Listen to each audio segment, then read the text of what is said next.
We're at the end of day one of this. We're out on the pitch at Twickenham for the pitchside drinks. How has the day been so far? How have you sum it up? It's been really useful in terms of, well, A, the networking and this fantastic venue, but some of the topics you've had today, especially around NTN, for example, is one of my interest areas. So it's interesting to see what the drivers are for non-terrestrial coverage from the operator point of view, and how they're going to take some of those early trials, maintain that spirit of innovation that you're talking about today, and take that into the next generation for direct-to-device, broadband use cases, and how those complement kind of the rudimentary satellite communications to handsets of today.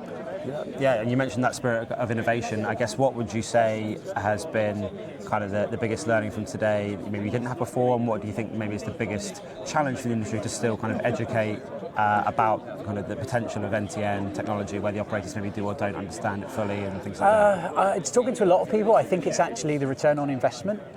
So given that you've got a lot of territories that need to be covered where the ARPU is very low, it makes that business model questionable.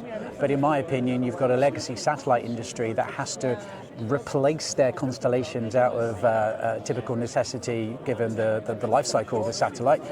So they might as well do it with 4G, 5G, NB-IoT, and therefore support the operators in their coverage goals, their SLA goals. Awesome. And anything, I guess, you wanted to get across about kind of Radisys in particular and the types of innovation that you're looking at? So we are looking at the next generation of connectivity solutions, and that does include NTN. It includes full 5G solutions running from the satellite rather than ground-based, which leads to latency, bandwidth improvements, resiliency in case of outages, lots of consideration around power constraints on the satellite, which is why some of the green messaging, the small cell forum interest, so tying together all of those nice topics. And what would you say to maybe the people that haven't made it down today in terms of the types of conversations they've missed out on, and why they might have maybe they should look at coming next year? Looking at your four pillars, which is what quantum AI, NTN,